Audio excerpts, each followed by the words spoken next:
God! Welcome to... Before I get into this video, I just want to say that before this video, I made another video called Frostbite. It's a video essentially showcasing the beauty yet unpredictable wrath, I put wrath in quotation marks, wrath of Mother Nature. It originally started as a time-lapse video that I wanted to make, but as I continued on with the project, I just kind of made it a bit of a narrative video, so if you feel inclined to check it out, please feel free to do that. It's something that I'm really proud of, and I've already started working on a sequel for it, so if you want to check it out, feel free to do so. I'll leave a link down in the description since annotations are no longer a thing. Anyways, with that out of the way, let's get into this YTP Breaktorial board. So let's get started by taking a look at this timeline, and upon first glance, you may notice that it actually looks pretty neat. But don't be fooled. Once I double click on these nested layers, it goes right into its respected timeline. And oh boy, it's a glorious mess, as with any YTP that I've ever made. So since this is the first part of the video, let's just go over the disclaimer real quick. You may have noticed that from 2015 onward for quite a while, I did this little special disclaimer thing where I would have a certain still that would slowly zoom in the background while I animated some text to move a little bit. Now, while I did really like doing that for a while, it felt like it got a bit old eventually, so once I started working on the Psycho finale, I just went with the standard text on the black background. Now, since I've already went over the Wrath of Psycho Grandpa and the Psycho Apocalypse in previous YTP Breaktorials, I'm not going to go into much depth about the edits this time. I'll just give a brief rundown of all the improvements I made to the videos. Color correction. Weirder edits. Cleaner masking, improved visual effects, better sound design. Calm the fuck down! Shut the fuck up! You... Man, fuck you! What the hell did you say? Fuck me! What? Calm the fuck down! Shut the fuck up! No, you... Man, fuck you! What the fuck did you say? Fuck You! I also removed the Freddy head here because, let's be honest, no one really gives a shit about Five Nights at Freddy's anymore. As you can see, for the majority of this video, I used source filmmaker footage. I will touch on this a little bit later, but for right now, I'm just gonna go over the video editing portions of this. So, for this first segment right here, where AGP is just floating in space, I pretty much just cut out a whole bunch of stills from footage from the Angry Grandpa, and I just create a little mask around most of them, and I just animate the position as needed. If you want to actually animate object yourself, all you have to do is drag an object into the timeline. Then you have to toggle the stopwatches by position, scale, and rotation. This will generate some keyframes, so all you have to do after that is just go to a later part in the timeline and just scale and rotate the clip as needed. And that's pretty much it. That's actually what quite a majority of the editing in this video is. I'm gonna be honest, I cheated with AGP's face right here, because this is just reused from the first Psycho Grandpa YTP that I made. Hey, if it works, why not use it? Now here's a little clever edit that I made. As you can see right here, this is actually a combination of two certain points in the same clip, and all I did was apply a cross dissolve between here and put some dust effects over it. With the original video, I didn't see that with this point in the clip that there was enough damage to be done, so really I applied a cross dissolve between two certain points in the clip just so things would flow a bit better, because I wanted to make it look like AGP did a lot more damage than just if I was to go by this point in the clip. I wanted it to look like he pretty much just demolished the whole entire room in just a one hit. And plus we just have AGP just creepily coming out over here.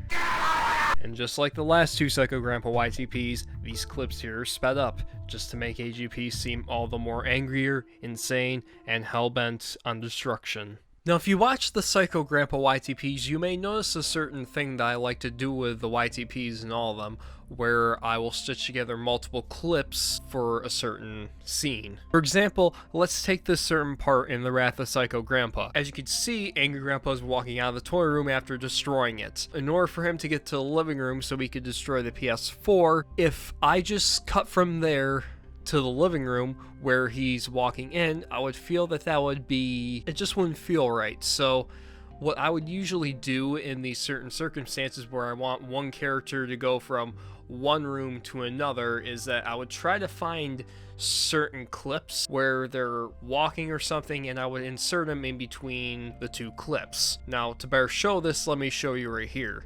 So as you can see, Angry Grandpa is walking out of the toy room, and the next shot after that is him walking down the stairs. Personally, I feel that this helps bridge the gap in between the certain parts where Angry Grandpa's walking out of the toy room, then going into the living room. If I didn't bridge that gap, it just wouldn't have felt right to me. This is something I used a lot in the Psycho Grandpa YTPs, and this scene right here is no exception. Here, I wanted to make it seem like Angry Grandpa has completely lost his mind and is going on a complete path of destruction.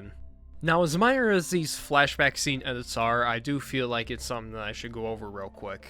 To create these little flashback scenes, I dragged the black and white filter onto the video, which will make it completely black and white. Then I adjusted the brightness and contrast as needed. And finally, in order to create a little vignette effect around the video, I just made a little ellipse mask around the video, dragged the points over to make it more of an oval shape. Then I went to mask feather and dragged up the number quite a bit so the edges would be a lot less sharp. And I pretty much just copy and pasted for the rest of the clips. Now, while we're on the topic of masking, I also did use a mask right here as it's coming out of the flashback and we get back to Jesse. I really don't know why I decided to put a mask here. I guess at the time I thought it looked kind of cool to do that. But if this is something that you want to do, it's pretty much the same process as I just showed you, except instead of going to this ellipse tool right here, you will go to the pen tool. Once you select that, you could pretty much just make a free selection of what you want to mask out. Then once you have your mask selection, be sure you tick the stopwatch right next to mask path. And then after that, all you have to do is go to the later part of the video, just move these points right here as needed. And once you play the video back, you will see that the mask moves as the video goes on.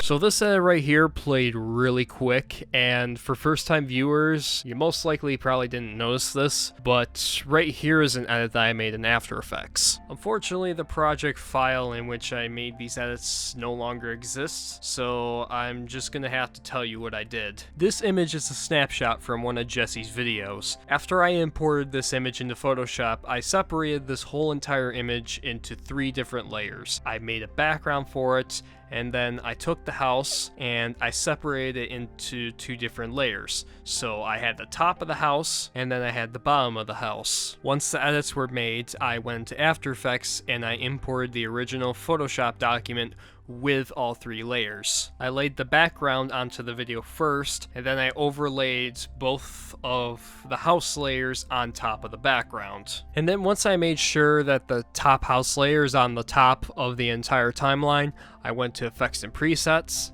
Simulation, and I dragged Shatter to the top layer of the video. From there I changed the shape of the debris to triangles, and then I adjusted settings as they needed to be adjusted. Now once I finished the edits in After Effects, I exported the video as a AVI file, and then I brought it back into Premiere. From there I brought said clip onto the second video timeline, and I put an explosion effect just under that video layer, and I adjusted the size as need be. That way it actually looks like the explosion is taking place from behind or inside the house. And just as a little bit of an added effect, I overlaid a very crude mask of Jesse running towards the house on top of the layer. Now before I go on with the rest of this video, as you may have noticed by now, yes, I know, the heads for some reason are not animated correctly now over the source filmmaker clips. I don't know exactly what happened. When I was remastering this whole trilogy back in January, the heads were not animated correctly back then either.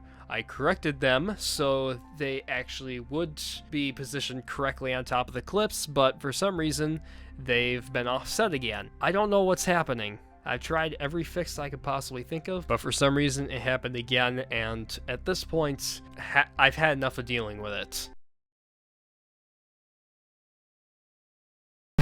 This little scarce clip right here, whew. So for this I decided to have a little fun with. All these layers were created in Photoshop. This little icon right here, I think we all know where this little figure came from. Since Scarce runs his new show on YouTube, I thought it'd be a little bit clever to put the YouTube play button in the middle of a red silhouette of him. And of course we got the "that's just insane" catchphrase. Might have to do a double upload today. Please tell me that meme's dead. Hey, what's up, guys? It's Hey, yo! What's fucking good, guys? It's your boy, PewDiePie here, sister! These clips right here are from Universe Sandbox 2. It's a sandbox game where you can pretty much play as a god of the entire universe. There's pretty much an endless amount of possibilities that you can do with this sandbox game. I personally really like this game, and if you feel inclined to at all, feel free to check it out on a gameplay on YouTube or via Steam. I recorded the game with Bandicam, and of course, the unregistered version. I opened up the default simulation of our solar system, and I zoomed into Earth. I went to Edit, Explode,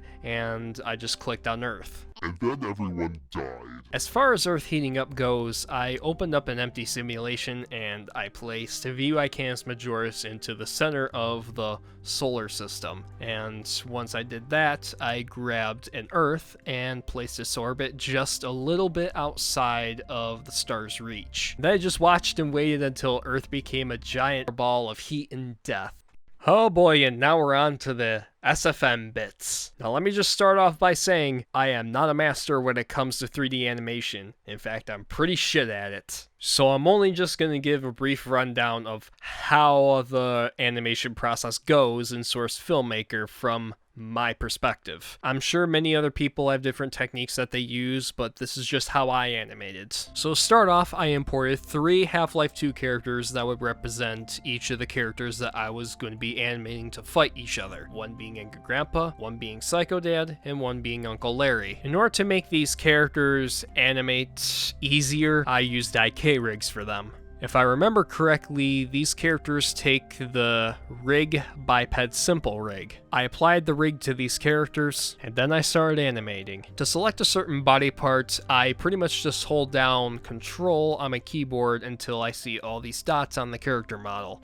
I select the body part that I want to animate, I left click on it, and once the body part is selected, I go to a later part in the timeline and I just drag the body part as I see fit. A little helpful tip to make the process a little bit quicker: pressing W on the keyboard will allow you to adjust position, and E will allow you to adjust rotation. Having either of these options selected allows you to adjust the 3 directions of the body part. These little crosshairs are very helpful if you need your body part to move in a certain direction. If you're not worried about object placement, or you're not really animating that much, you can just select this little cube right here and just move the object to wherever you want it to go. Like Premiere, you're animating with keyframes. That is if you're using the graph editor. Every time before I start animating something, I always go to the beginning of the timeline and I go up to this little thing here called the animation set. I select everything from the 3D model that I imported, and I go to this little symbol down here,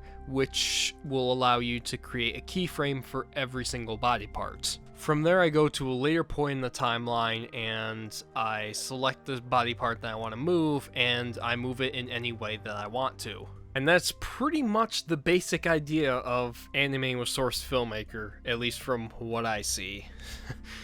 I could definitely tell that there are some people out there screaming at their monitors right now, being like, "No, that's completely wrong. That's not how you animate with Source Filmmaker. How fucking dare!" Okay, to be fair, I never claimed to be a master at this software. I never have. So if you want more in-depth tutorials, I will link a few channels down in the description. You can find tutorials on how to properly animate with Source Filmmaker down there. I'm just showing the process of how I animated with Source Filmmaker at the time I created the video. To make these cinematic bars, I created a new adjustment layer. I overlaid it on top of the point in the timeline where I want the bars to be. I dragged a crop effect into the adjustment layer. I adjusted both the top and bottom crop to be 10%. Then I positioned the video on the bottom of the adjustment layer to the position that I saw fit. For color correction, I used a tool called RGB Curves. Now, by Adobe standards nowadays, it's obsolete, but you know what? It works fine for me, it gets the job done. I drag RGB Curves onto the video that I want to color correct, and then I adjust the curves of each color to what's needed. And I think that's pretty much it for this YTP Breaktorial. If I missed anything, please let me know down in the comments section. But anyways, that's pretty much it for this video. I'm still thinking about exactly what direction to take this channel in. I liked what I did with Frostbite, so I might do more of those types of videos in the future. I've also been wanting to take a dabble into horror for a really long time, so expect something horror related at some point. I know I said for the second half of this year I was going to try some new things, and it's still happening, but unfortunately it doesn't look like it's going to be happening as soon as I would have liked it to. For right now, I'm working on a spiritual successor to the Frostbite video, and I'm also going to be shitposting and posting some MS Paint drawing videos. And maybe some random videos here and there. And who knows, maybe if I'm feeling up to it, I'll make another YTP style video. You guys would like that, wouldn't you? But anyways, this is it for this video, and now, time for our sign-off. I actually don't have a sign-off for my videos. I don't know, I guess I will just steal one for right now until I'm actually clever enough to come up with my own, so, bro!